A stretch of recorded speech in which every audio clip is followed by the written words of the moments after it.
पास इसका रिकॉर्ड मौजूद है, लोहे महफूज में, और करामन कातबीन भी इससे बराबर लिख रहे हैं। वहाँ इनकार की कोई गुंजाइश नहीं होगी। वहाँ छुपना चाहोगे छुप नहीं सकोगे, वहाँ भागना चाहोगे भाग नहीं सकोगे। मेरे भाइयों, हम तो नाचने गाने वाले थे, अल्लाह पाक ने कहाँ गंदगी के ढेर से उठाया, कहाँ अंबिया वाले काम में बिठा दिया, और आज लाके आप लोगों के सामने खड़ा कर दिया। अभी भी नहीं समझोगे तो कब समझोगे? नबी तो किसी ने आना नहीं, अल्लाह तो गिरे पड़ों को उठा उठा के आपके सामने खड़ा कर दिखा रहा है। अल्लाह ने जिल्लत के नक्शों में इज्जत देकर दिखा दिया। हमें तो जायज नजायज पाकी न पाकी हराम हलाल की पहचान ही नहीं थी। हम लोग तो समंदरों के अंदर थे, आप लोग तो किनारे पे खड़े हो। हम तो अंधेरों में थे, आप लोग तो रोशनी में खड़े हो।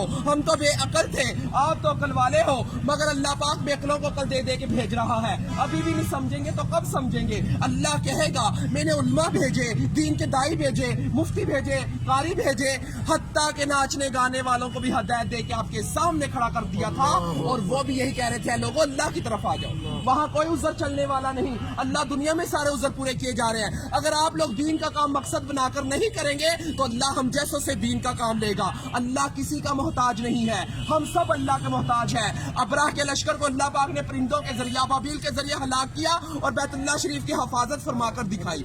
नमरूद को एक मच्छर के जरिए हलाक किया, जिस बादशाह के तख्त पर बैठकर वो सजदे करवाया करता था, उसी बादशाह के तख्त पर बैठकर अल्लाह पाक ने उसके सर में चित्तर मरवा के दिखाए। अल्लाह किसी का मोहताज नहीं है, हम सब अल्लाह के मोहताज हैं। मेरे भाइयों, अगर ये तबलीग की मेहनत ना होती तो हम जैसे कैसे राह रास्ते आते? ये काम बिल्कुल हक और सच है मेरे भाइयों, ये अंबिया वाला काम है, नबी तक किसी ने आना नहीं है। अगर ये तबलीग की मेहनत ना होती, चोर फराड ज़िनाई कैसे राह रास्त पे आते?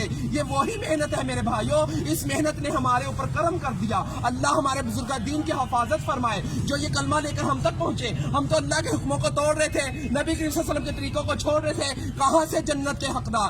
जन्नत का हकदार वो है जो अल्लाह के अहकामात और नबी करीम सल्लल्लाहु अलैहि वसल्लम के तरीकों पर जिंदगी गुजारेगा। तो मेरे भाइयों, अब किसी नबी ने नहीं आना, खत्मे नबूवत के सदके ये काम मेरे और आप सब लोगों के जुम्मे है कि हम कलमा गो वाले बन जाए, ला इलाहा इल्लल्लाह मुहम्मद रसूलुल्लाह की दावत देने वाले बन जाए।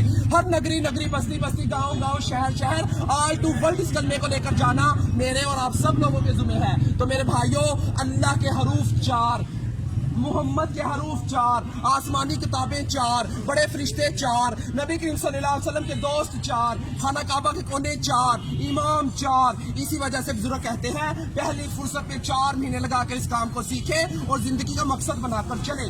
सीखने के लिए 4 महीने, करने के लिए पूरी जिंदगी, फिरने के लिए पूरी दुनिया। तो मेरे भाइयों, सीखते सीखते करना है और करते करते मरना है। तो मेरे भाई, ये दुनिया हमारा इम्तिहान है, इबादत हमारी पहचान है, और दाव इल्लल्लाह हमारा काम है। हम तो इस काम को करने के लिए मौत तक इरादा करते हैं। माशाअल्लाह, आप सबका इरादा नहीं इंशाअल्लाह। अल्लाह को मेरे भाइयों तलब दिखाओ, लेकर जाने वाली अल्लाह की जात है। जब हम अपनी तलब तो दिखाए, हम अल्लाह के रास्ते में निकले तो सही, अल्लाह हमें अधूरा नहीं छोड़ेगा। हम कहते थे हम नाचेंगे नहीं, गाएंगे नहीं, कहाँ से खिलाएंगे, मगर रिज़्क़ का वादा तो उसने किया है। जब अल्लाह के रास्ते में निकले तो पता चला कि रिज़्क़ देने वाला कौन है? अल्लाह है। हम कहते थे हमें दुनिया रिज़्क़ देने वाली है, दुनिया किसी को कुछ देने वाली नहीं है। ये दुनिया फानी है, एक दिन छूट जानी है। अगर दौलतों में कामयाबी होती तो फिर और कामयाब हो जाता, हमान शदाद कारून कामयाब हो जाता। दौलतों में कामयाबी नहीं है, कामयाबी है तो अल्लाह के दीन में कामयाबी है। तो इंशाल्लाह सबका इरादा है इंशाल्लाह। हमारे लिए भी मेरे भाइयों दुआएं करना, हमारा अल्लाह एक नबी, एक कुरान, एक खाना काबा, एक हम मुसलमान भाई, एक हमने इस कलमे को लेकर दुनिया तक पहुंचना है। हमारे लिए इस्तिकामत और आफियत का मामला फरमाए अल्लाह। अस्सलाम वालेकुम।